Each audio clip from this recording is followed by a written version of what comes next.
তো good morning বন্ধুরা, welcome to a new another blog. তো আজকে সকাল সকাল তাড়াতাড়ি ঘুম থেকে উঠে চলে গেছিলাম জিমে। আজ ছিল সোমবার।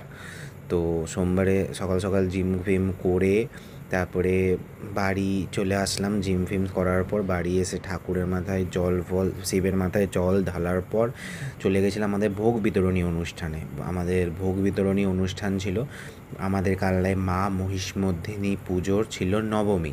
সেই উপলক্ষে আমাদের ক্লাব শ্রী সমিতির পক্ষ থেকে ভোগ বিতরণী অনুষ্ঠান করেছিল, যেটা অলমোস্ট দুপুর 1টা থেকে সন্ধে 7:30 পর্যন্ত চলেছিল। প্রচুর দর্শনার্থী, প্রচুর লোকজন এসে ভোগ ভোগ পেয়েছে, খেয়েছেন।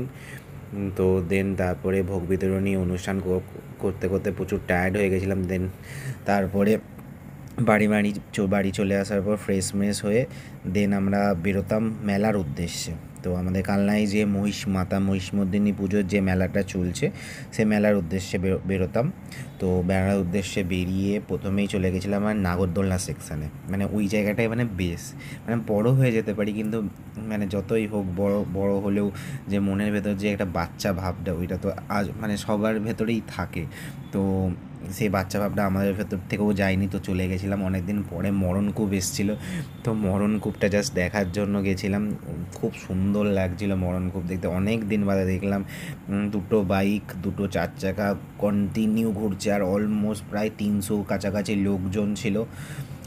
খুব সুন্দর লাগলো। আর ওপর থেকে মরণকূপের টপ থেকে পুরো মেলাটার ভিউ জাস্ট অসাধারণ। তোমরাও এসে ভিজিট করতে পারো মা মহিষমর্দিনী পুজোর এখানটায়। মাকে দর্শন করো, তোমাদেরও খুব শান্তি লাগবে মন থেকে। তো দেন মরণকূপ দেখার পর মরণকূপ থেকে নেমে চলে এসেছিলাম। একটা উপর থেকে দেখতে পেয়েছিলাম একটা বুল ফাইট যেগুলো হয়, যে মানে বুলের ওপর চেপে থাকতে হবে।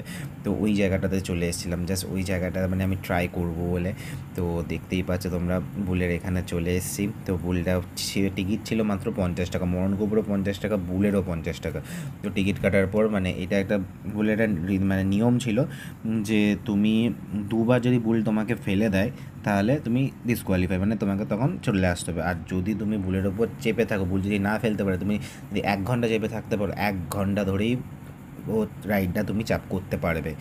তো আমি প্রথম চান্সে খুব একটা ভালো পারিনি, প্রথম চান্সে পড়ে গেছিলাম। মানে এত জোরে ঘোরা ছিল, মাথাটা ঘোরার পর সেট করে ফেলে দিয়েছিল। সেকেন্ড চান্সে একটু হোল্ড করার চেষ্টা করেছিলাম, ট্রাই করেছিলাম। তো অনেকটাই চেষ্টা করেছি। আর তোমাদের অবশ্যই ভিডিওটা কেমন লেগেছে সেটা কমেন্ট করে জানাবে। তো তোমরা যদি কমেন্ট করে জানাও, আরও নতুন এরকম টাইপের ভিডিও আমি নিয়ে আসবো তোমাদের জন্য। আর অবশ্যই ভিডিওটা শেয়ার করে দিন। তো গুড মর্নিং বন্ধুরা, welcome to a new another blog.